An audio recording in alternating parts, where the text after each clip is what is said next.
فی بیوتکم من صلاتکم، فرمایا کچھ نماز گھر میں بھی پڑھا کرو، گھروں کو قبرستان نہ بنا دو۔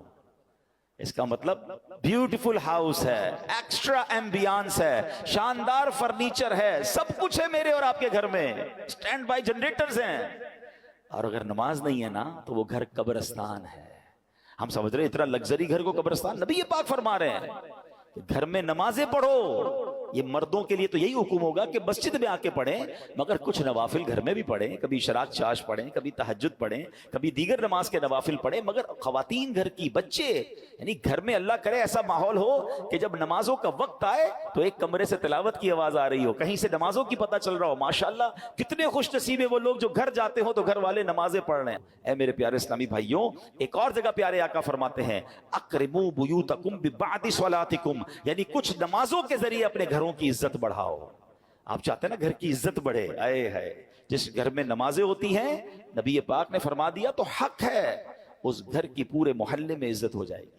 آج بھی دیکھیں علماء کے گھر، امام صاحبان کے گھر لوگ دعا کروانے آتے ہیں، گھر میں نمازیں ہو رہی ہیں نا، عبادت ہو رہی ہے، اللہ اس گھر کو ممتاز کر دیتا ہے۔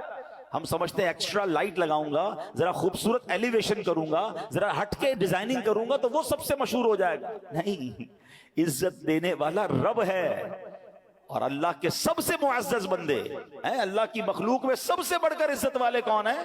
ہمارے آقا علیہ الصلوۃ والسلام ہے۔ وہ فرما رہے ہیں کہ کچھ نمازوں کے ذریعے اپنے گھروں کی عزت بڑھاؤ۔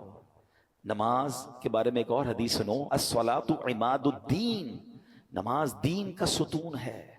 مجھے بتائیں نا، ہمارے گھر کے پلر نکال دیں تو گھر تو گر جانا ہے نا، یہ تو ایمان کا پلر ہے، مگر اس کی فکر نہیں ہے۔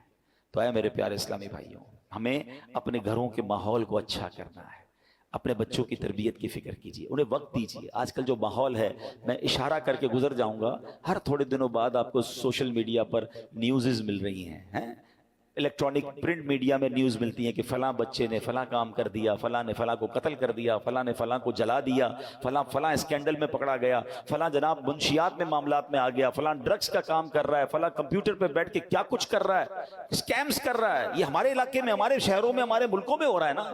ہم کیوں انتظار کر رہے ہیں کہ یہ آگ میرے گھر میں جب آئے گی پھر غور کروں گا؟ اس سے اندازہ کیجئے، یہ سمٹمز ہوتے ہیں، یہ اشارے ہوتے ہیں کہ معاشرہ کدھر جا رہا ہے۔ ماں باپ کو فکر نہیں کہ بچے گھر میں کیا کر رہے ہیں۔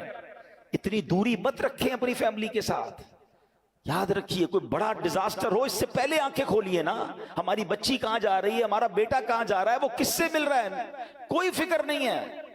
وہ کہتے ہیں نا اپنے بچوں کے تم دوست بن جاؤ اس سے پہلے کہ کوئی ایسا دوست بن جائے جو اس کی آخرت اور دین اور دنیا سب برباد کر دے۔